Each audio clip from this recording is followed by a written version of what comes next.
Hello everybody, my name is Mr. Hall and I'm going to be teaching media arts. And in these media art lessons over the next 6 sessions, I'm going to focus in on one particular media art, and that is the medium of photography. Now, for every assignment that we work on, an iPad will be the only tool that you need. So this entire set of 6 sessions will be done completely on an iPad. We will produce photos there, we will edit photos there, and in addition we will also display our portfolio when we are finished. So, in today's first lesson, we are going to work on product photography.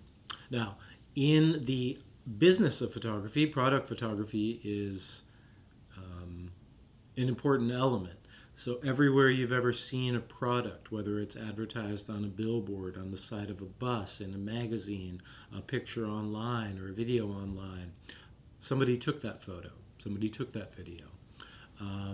Most every object that you're going to potentially buy, somebody first photographed that object. So for today's lesson, we're going to focus on taking a picture of an everyday object. You can also call this product photography. So what we're going to do is find a single object, let's say at least as big as a deck of cards, but probably smaller than, let's say, a globe, or about that size. You need to be able to move this object to different locations so you can see how light affects your photograph. And you want to be able to move this object to different backgrounds so that you can see how the background affects the photograph. Now, we're going to focus on one particular framing style in this lesson, and that's called a full shot. I will explain. So the first thing we're going to do is open up our Settings app.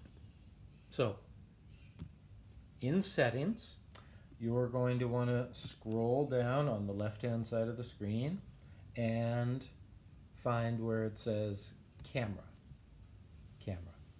Now, and most importantly for today, you're going to toggle the grid to green.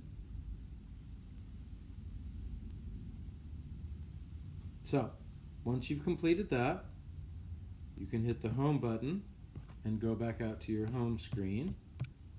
And when you now open your camera app, you will see superimposed a grid. It looks like a tic-tac-toe board.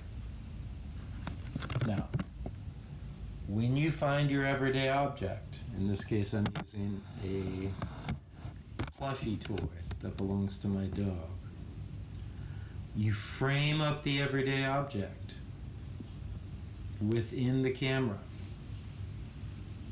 You make sure that the everyday object pretty much fills up the frame. Now, this dinosaur might not fill up the entire frame, especially if I want to include his tail. So I'm not going to zoom in quite that much. I don't want to cut off his tail.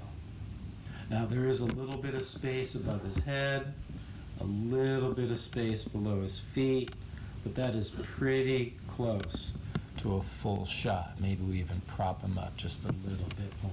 There he is. Okay. And then we photograph.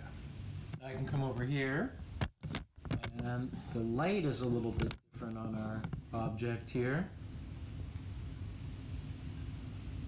I didn't even move the object. All I did was move my camera position, and the lighting is a little different. It's one of the reasons we have a portable object. So I'm just going to move my dinosaur to a new location. I kind of like seeing that green around him. It makes it feel a little bit like he's in the jungle. And the light looks good, and then I'll shoot. Now, if you're not sure whether your camera is focusing properly, you just tap the object where you want the focus sharpest, and you will get a yellow box. That yellow box indicates where your camera is focusing the sharpest. Now, if you want to lock that in, you can long press, and that will be locked.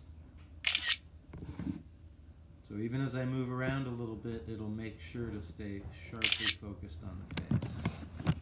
So now we have 2 full shots from this perspective, 3 actually, one from. So I might try one more background, and maybe you can figure out the next best background for this object. When you begin photographing with an iPad or with a conventional camera, you have 2 decisions to make right from the get-go.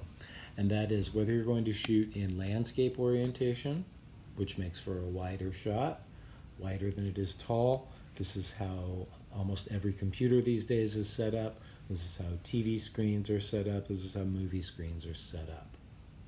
Landscape. Traditionally, this is how videos were shot as well. You also have the option to shoot in portrait orientation. Portrait orientation turns the composition so that it is taller than it is wide. This is how iPads are arranged some of the times. This is how our iPhones are arranged some of the times. Vertical. So you may shoot in portrait or in landscape. To conclude, let's look at a few examples.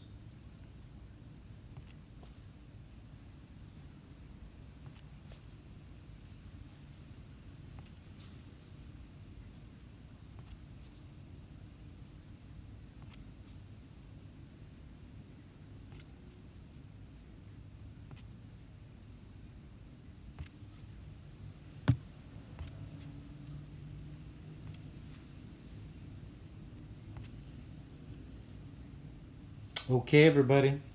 Thanks for tuning into this first lesson. May the photographic forces be with you.